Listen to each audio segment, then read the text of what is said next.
এখন বলেন, বিপদে পড়লে নেতা যদি কর্মী ছাড়া পলিয়া যায়, সেই নেতার পিছনে থাকবেন, যেই নেতা জান্নাতে গেলেও উম্মতদের ভোলে না, আপনারা কোন নেতা ধরবেন? আমরা 4 ভাই, আমার কোনো বন্ধুর নাই। আমার বড় ভাই আওয়ামী লীগ করে, ওই প্রাইমারি হেডমাস্টার তো আওয়ামী লীগ করে। আমার ছোট 2 ভাই 2 কলেজের প্রফেসর, ওরা 2 জন বিএমপি করে। আর আমি করি আল্লাহর দল।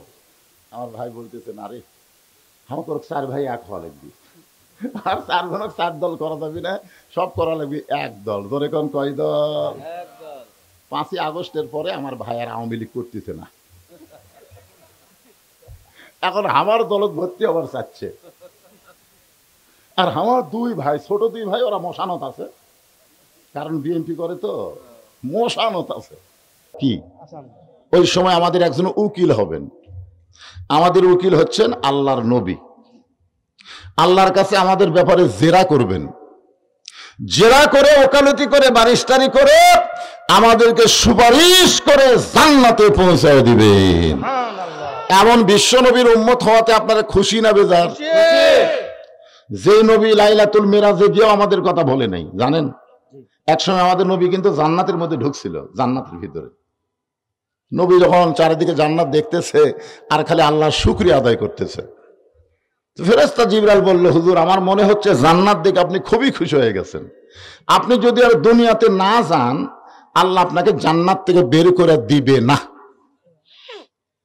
কারণ আল্লাহ বলেছেন, ফাদখুলুহা খালিদিন, কেউ যদি একবার জান্নাতে প্রবেশ করে, আল্লাহ তাকে চিরস্থায়ীভাবে জান্নাতে রাখা দিবে। আপনি যদি জান্নাত থেকে বের না হন, আল্লাহ আপনাকে জান্নাত থেকে বের করে দিবে না। সঙ্গে সঙ্গে নবী বললেন, জিবরাইল, আমি নবী আমার জন্য নই, আমি নবী হলাম আমার উম্মতের জন্য।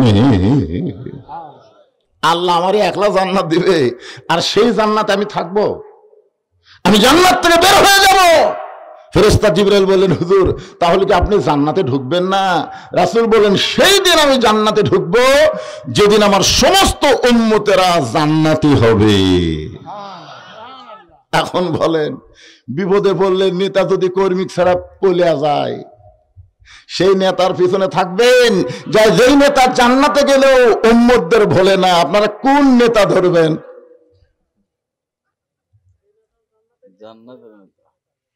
এরা 2 জন একবারে লাভ দিয়ে উঠলো কেন রে? ও নাই খেলা, অসুবিধা নেই, একটু গলা খাঁকারি দেন। আমার নেতা, তোমার নেতা, বিশ্ব নবীর চরিত্র ফুলের মতো পবিত্র, ফুলের চাইতে পবিত্র বিশ্ব নবীর চরিত্র। ওয়া ইন্নাকা লাআলা খুলুকিন আযীম। চরিত্রের সার্টিফিকেট কে দিছে? আল্লাহ। আল্লাহ। ভাগ্য গুণে আমরা সেই নবীর উম্মত। আল্লাহর প্রশংসা করার 3 নম্বর কারণ হলো যে কোরআন থেকে তাফসীর করা হবে। অল্প সময় হলেও আমরা তাফসীর আকারে কিছু কথা শুনতে চাই, যেরকম ঠিক কিনা? একটু মনোযোগ দেবেন। আল্লাযী খালাকাল মাউতা ওয়াল হায়াতা, আল্লাহ আমাদের মৃত্যু এবং হায়াতকে সৃষ্টি করেছেন। বিশ্বাস করেন, আমাদেরকে কেউ মারতে পারবে না আল্লাহ যদি বাঁচায় রাখে। বিশ্বাস করেন, আমাদেরকে কেউ বাঁচাবার পারবে না আল্লাহ যদি মারেন। এ বিশ্বাস আছে? আছে। এটা কি 5ই আগস্টের পরে হচ্ছে না আগে? আমার এলাকার এক ইমাম সাহেব দোয়া করতেছে, রব্বানা আতিনা ফিদ দুনিয়া হাসিনা। মানে কে যেন ভয় দেখাচ্ছে, ওই ভয়ের ঠেলায় হাসানার জায়গায় হাসিনা করছে। 5ই আগস্টের পর ওই ইমাম আর হাসিনা কয় না, এখন হাসানা কয়। আমরাও আগে ওয়াজ করছি, চারিদিকে তাকে থেকে এরকম আমরাও দেখছি। রাস্তায় র্যাবের গাড়ি আছে কিনা, পুলিশের গাড়ি আছে কিনা, মঞ্চে আওয়ামী লীগের কোনো ক্যাডার বসে আছে কিনা, এগুলো দেখে যদি সব থাকে তাহলে তেল তেলা মেরে চলে গেছি। কারণ আমরা ভয় করছি পুলিশ যেন না ধরে। আমরা কখনো চিন্তা করিনি আজরাইল যেন না ধরে। মুসলমান যারা হবে তারা র্যাব পুলিশ ধরার চিন্তা করবে না, তারা আজরাইল ধরার চিন্তাই থাকবে। জোরে কথা ঠিক না? আপনারা এখন বলেন তো আজরাইল আমাকে কখন ধরবে? চাষতলায় বসে ফাঁসির আসামি নিয়ে চিন্তা করতেছে, চাষতলায় দুজন চা খায় আর কয় উমুকের ফাঁসি হবে, উমুকের ফাঁসি হবে। আমি কাছে যা চা খাইতে আর বলতেছি, ভাই উমুকের ফাঁসি হবে, এটাও যেমন তোমাদেরও মৃত্যু হবে। যেই কইছি তোমাদের মৃত্যু হবে আরো দুজন চুম করছে। আমি গেলাম পাগলা চুমকে উঠলে কেন? ফাঁসির তারিখ আছে রে, মরার কোনো তারিখ নাই। এখানে আমরা যত লোক বসে আছে আমাদের কি মরার কোনো তারিখ আছে? জোরে বলেন আছে? যদি না থাকে তাহলে একটু মনোযোগ দিবেন। লিয়াবলুয়াকুম আইয়ুকুম আহসানু আমালান ওয়া হুয়াল আজিজুল গফুর। তোমাদেরকে পরীক্ষা করা হবে, সুন্দর আমলের পরীক্ষা করা হবে। সব আমল করলে হবে না, আল্লাহর কাছে পরীক্ষায় পাশ করতে গেলে আমাদেরকে সুন্দর আমল করা লাগবে। আহসানু আমালা, আহসান, হাসান হোসাইন। আপনারা বলেন তো হাসান হোসাইন কেমন সুন্দর? ও এমনি এমনি শুনে শুনে বলতেছেন। আহসান মানে অতীব সুন্দর, আমালান মানে সুন্দরতম আমল। এখন আপনাদের কাছে আমার ধারাপাতের মতন কিছু প্রশ্ন থাকবে, এটা বললেই আলোচনা তাফসীর শুরু হয়ে যাবে। এখন আপনাদেরকে বলতে হবে, সুন্দর আমল যদি আমরা করতে চাই তাহলে সুন্দর একটা পরিবেশের দরকার আছে না নাই? আচ্ছা, সুন্দর একটা পরিবেশ যদি তৈরি করতে চাই তাহলে সুন্দর একটা সমাজের দরকার আছে না নাই? সুন্দর একটা সমাজ যদি তৈরি করবার চাই তাহলে সুন্দর একটা রাষ্ট্রের দরকার আছে না নাই? সুন্দর একটা রাষ্ট্র যদি গঠন করতে চাই তাহলে ইংরেজদের আইন দেওয়া হবে না, ডক্টর কামালের সংবিধান দেওয়া হবে না, আল্লাহর আইন এবং কোরআনের সংবিধান লাগবে। জোরে কোন কথা ঠিক? এই জন্য এই মুহূর্তে একটা স্লোগান দেওয়া লাগবে। না না না না, স্লোগান তকবীর না।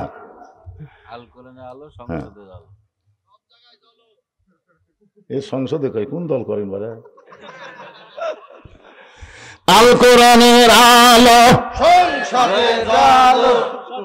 সংসদে।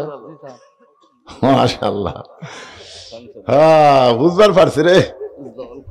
আমরা আগামী ইলেকশনে কোন লুটেরা, কোন বাটপার, কোন ধর্ষক, কোন চাঁদাবাজ লুটটাকে সংসদে পাঠাবার চাই না। ৩০০ জন ভালো মানুষকে সংসদে পাঠাবার চাই। জোরে কোন ঠিক কিনা? এই ব্যাপারে কারা কারা একমত? দুই হাত তোলা, আল্লাহকে দেখান। লিল্লাহে তাকবীর। হাত নামান। এবার সাক্ষী আমি যেই বলবো আল কোরআনের আলো, সভাপতির মতো আপনারা বলবেন সংসদে জালো, আল কোরআনের আলো, কোরআন হাদিস যেখানে, দুনিয়ার মুসলমান লিল্লাহে তাকবীর। আমরা 4 ভাই, আমার কোনো বন্ধুর নাই। আমার বড় ভাই আওয়ামী লীগ করে, ওই প্রাইমারি হেডমাস্টার তো আওয়ামী লীগ করে। আমার ছোট 2 ভাই 2 কলেজের প্রফেসর, ওরা 2 জন বিএমপি করে, আর আমি করি আল্লাহর দল। একই বিছনায় বসে আমরা খাচ্ছি। আমার বড় ভাই বলতেছে, হুজুর তুই যেভাবে ওয়াজ করতেছিস কবে যে তোকে পুলিশ ধরবে এই চিন্তায় আছি। আমি খপ করে আমার মাথাটা আমার পাতে ছিল, ভাইকে দিলাম। ভাই বলতেছে, আমি তোর বিরুদ্ধে বললাম, তুই আমার মাছ দিলি কেন? আমি বললাম, ভাই আপনি আমার পুলিশ ধরার চিন্তা করতেছেন আর আমি আপনার আজরাইল ধরার চিন্তা করতেছি। আমার ভাই বলতেছে, না রে আমাকে 4 ভাই এক হওয়া লাগবে, আর 4 জনের 4 দল করা যাবে না, সব করা লাগবে এক দল। ধরে কোন কয় দল? 5ই আগস্টের পরে আমার ভাই আর আওয়ামী লীগ করতেছে না, এখন আমার দলত ভর্তি হবার চাচ্ছে। আর আমার 2 ভাই, ছোট 2 ভাই, ওরা মশানত আছে, কারণ বিএনপি করে তো মশানত আছে। আলহামদুলিল্লাহ, যে স্লোগানটা হলো যে দুনিয়ার মুসলমান এক হও, এক হও, আমরা এক পথেই থাকতে চাই।